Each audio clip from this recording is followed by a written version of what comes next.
Hi folks, it's Pete here from Ashton's Cars. Today you join me with what is the holy grail of used car sales, a small automatic 5-door. These things are so hard to come by and so sought after.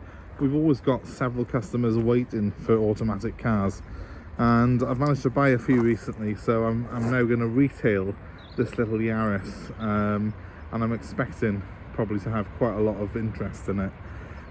This particular car as well, more than just the fact it's an automatic, it's actually only had 2 owners from new, and they both were in the same family. It's only done 74,000 miles and it's got full service history.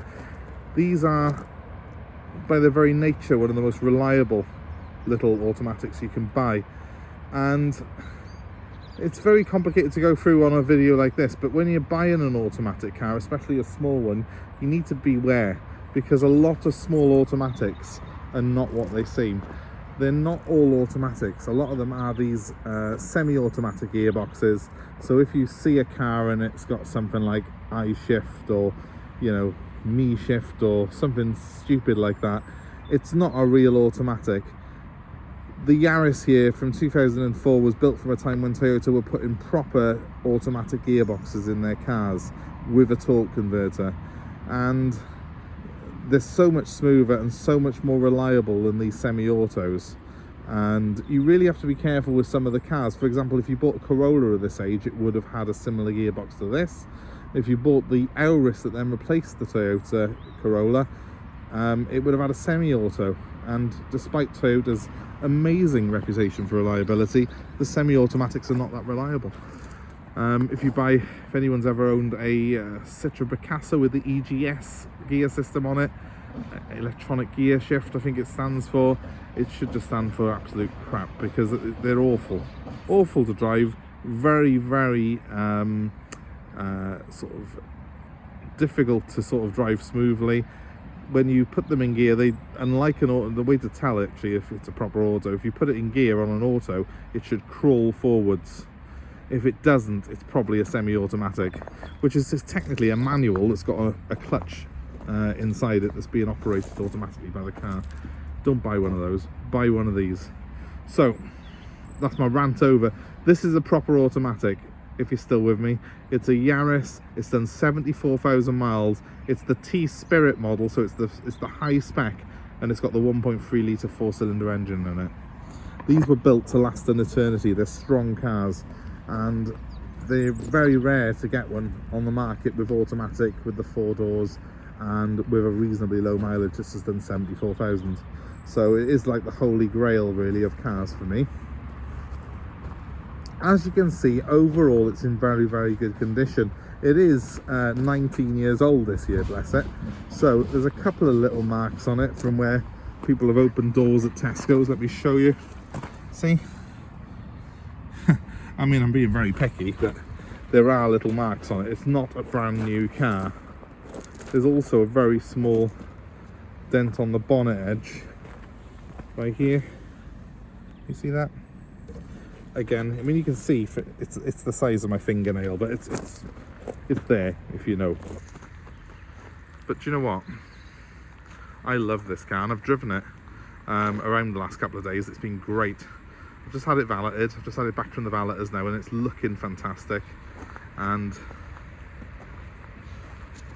it's quite a nice colour, this, isn't it? It sort of changes as you go around it, this metallic green. But it is quite a low-key colour as well, typical Toyota Yaris really. Doesn't scream out at you, but it does look quite classy. It doesn't show the dirt up too much. It's got a decent set of alloy wheels, good tyres on it. And I've got full service history for the car as well. Hasn't done a lot of miles in the last few years, this car hasn't. It was an older owner who had it. But the maintenance history of it does go right the way back to when it was new. So T-Spirit, that's the one to look out for. That's got the high spec on it, and that's what we've got here. So let's just show you inside. I'll show you the back first. Decent bit of space back there. It's a 5-seater. Everyone gets a headrest, everyone gets a 3-pointed belt, so it's quite safe.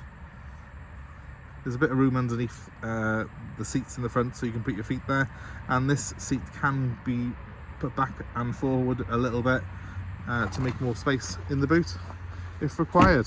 Talking of which, here is the boot. Not a bad size, quite a deep boot in it. It's typical of a small car, about the same as you get in a Fiesta or a Corsa, but because it's a Toyota, it's been built properly, so no contest on which one I'd prefer. Now let's move on to the front. Now the front's a little bit more zany actually than the back, because it's got a digital dashboard with this big central binnacle on it. Massively long gear selector on it, for whatever reason Toyota fitted that. I'm not sure how well this will work now on camera. I'll just put it like that so you can see it start up. See? It's got a digital speedometer, and hopefully you can see just about on there 74,720 miles. I'll give it a rev. It's an eager little engine, this, and yeah, you can see it's settled to a nice even idle. The car is very smooth inside. It's beautiful. There's no vibrations or rattles or squeaks in here. It's typical of a Toyota of this age. We've got a Corolla ourselves, which is actually a year older than this. It's done similar mileage, but it's a manual. It's just a brilliant car. It's absolutely unbreakable. I mean, I drive my Range Rover into work a lot of the time, but if I'm not doing a huge amount of mileage that day, I just bring the Corolla. Toyotas of this era were just so well built. They just knew what they were doing. I don't know why, but modern cars just don't seem to have this same sort of degree of quality about them that you get in an old Toyota. Well, I do know why. It's because they're all built to a cost now, and this wasn't. This was just designed to last. So I've got a massive gear selector on it. It is surprisingly quick, this. So let me just show you. I'm going to put this into drive. I've got the handbrake on. I've just got my foot on the brake now. And as soon as I take my foot off the brake, and I will note that I am on private land here, which is why I'm able to do this. But you can see I'm crawling forward. So if your auto doesn't do that, it's not an auto, it's a semi-auto, and that can be troublesome. So buy a proper auto like this and always check. There's actually a couple of people online have done guides on which ones to buy and which ones not to buy. And I know our friends over at High Peak Autos have put some in up with a list of cars that have got these EGS sort of gear systems on it, these automated manual gear shifts, which are to be avoided at all costs. 2004 car, but you've got two cup holders in it and a bottle opener back here, a bottle holder back here, which is quite handy. So I've got 3 drinks holders. I've got massive storage areas either side of the dashboard and a twin opening glove box by there. I've also got really, really deep door pockets on this car. So it's very, very practical inside. And, you know, a lot of cars in 2004 were not. If you get in a 2004 Fiesta, it's quite sparse. I like the way as well that these windows, they cut down, so it gives you a bit more visibility in this car than you get in its rivals. It's very, very easy to drive. Great space all around me, great big glass area, which you just don't get in modern cars. So it's easy to drive, it feels very safe, and it does feel very, very solid when you're driving it. So it's a car that you will feel confident in. Now, I'm just noticing on my screen that it looks like the dashboard lights are dancing all over the place. That's the recording equipment. That's why I said earlier I'm not sure how well this is going to work. The dashboard doesn't do that. It's just some sort of glitch of my phone that makes it look like that. Other things I can tell you about, well, it's a pretty basic radio in here, but I have got a trip computer built into it telling me my range, miles per gallon, that sort of thing. I've got air conditioning on here as well, because obviously it's a high spec Spirit model, so it's quite a decent specification on it. And there's a CD stereo down here as well, so it's actually quite well thought out. It has got some buttons there for guidance and stuff, but it hasn't got sat nav. Not as we know it anyway. But it would have been one of the top of the range models when it was new. The front windows are electric, the back ones are manual. The windows, the mirrors are electric, and it's got central door lock-in as well, which is pretty simple to use. Just lock myself in. The other thing about this car, that 1.3 litre Toyota engine, it's a 4-cylinder, not a 3-cylinder like you get in a lot of these small cars nowadays. And it's very, very smooth and quiet, unlike the ones you get in cars nowadays. You can barely hear it from out here. And it's the same when you're driving it. This car does not, it's not your typical small car. It's not like a whirry little buzzy thing. It actually feels like you could drive around at 80 miles an hour. Oh, 70, sorry officer, 70 miles an hour all day in this car.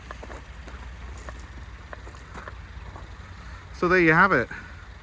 If you're looking for a small automatic, I know it's not new, I know it's got a couple of little marks on it, but this is a fantastic little car that will last you absolutely forever if you look after it.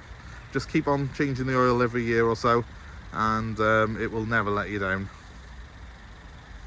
So if you're interested, give me a call. They don't hang around for long, these small autos. So 07932 873 646 is my number. I'm happy to take part exchange, and I'm also happy to arrange delivery of this car anywhere in the UK. So it's certainly worth giving me a ring and letting me know, and we can work a deal out for you. That number one more time is 07932 873 646, and I'm guessing that I'm probably going to be run off my feet now with phone calls on this car, because it's probably going to get more interest in it than every single car you can see behind it, because it's a small automatic and you can't get hold of them. Please guys, give me a like, a share, and subscribe to this channel. Most importantly, hit that subscribe button that's coming up on your screen now, and you'll get more car buying advice from us and more cars that we're offering for sale like this one. Thanks again for watching. I will try and put a video up in the coming weeks of cars that have got these EGS gear systems and the difference between that and a full automatic like the Yaris has got. It's definitely something you need to consider, because so many people buy these automatic, these fake automatic cars really, that are essentially a clutchless manual, thinking they've bought an auto, and really it's nothing of the sorts. So there's the one that I would buy. Now it's down to you. Thanks ever so much for watching, guys. I hope that it's been of interest, and we'll hope to see you again soon. Goodbye.